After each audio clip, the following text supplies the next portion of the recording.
Ladies and gentlemen, we are gathered here today to commemorate the epic resistance waged by Ashraf and honor the struggle of our Ashrafi heroes. We are here to bear witness to the fact that message of Ashraf in a word is perseverance and resistance in the face of fundamentalism and tyranny. Ashraf is message of freedom, independence in Iran, in one of the darkest and most decisive moments in country's history.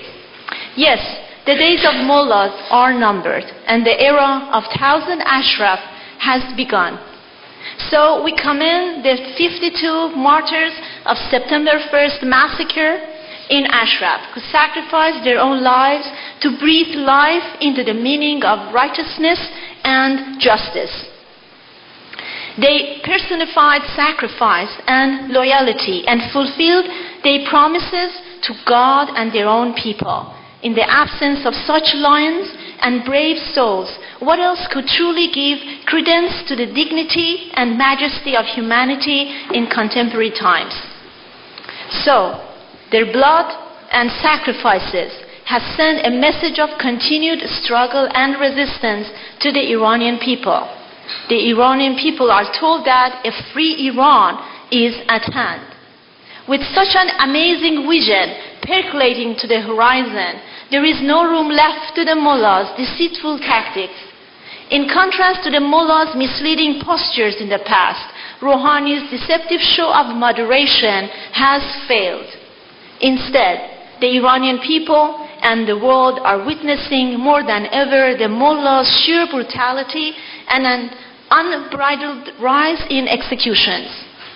In Iraq, the mullah's puppet Maliki met the fate of all dictators and is on his way out.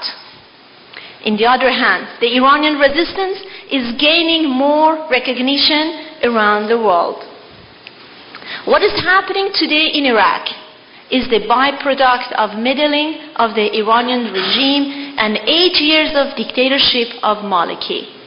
Members of Congress and many of the distinguished dignitaries who are here today have warned the administration on numerous occasions that Maliki is doing the bidding of the Iranian regime.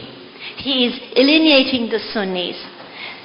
His paramilitary groups trained by the Quds Force. These are committing heinous crimes and fomenting a sectarian cleansing. But all those warnings were ignored. Now we are in a critical juncture. 2 steps are absolutely necessary to end the crisis in Iraq. First, all efforts must be focused to evict Iranian regime from Iraq in all aspects. The Iranian regime has been and remains to be the core of the problem in the Middle East and in particular in Iraq, and not part of the solution.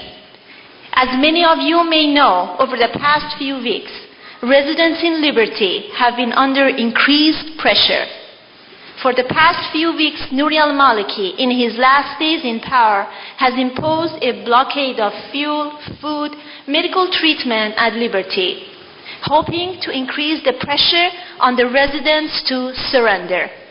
Equally disturbing is the inaction of the U.S. government and the United Nations to uphold their obligations.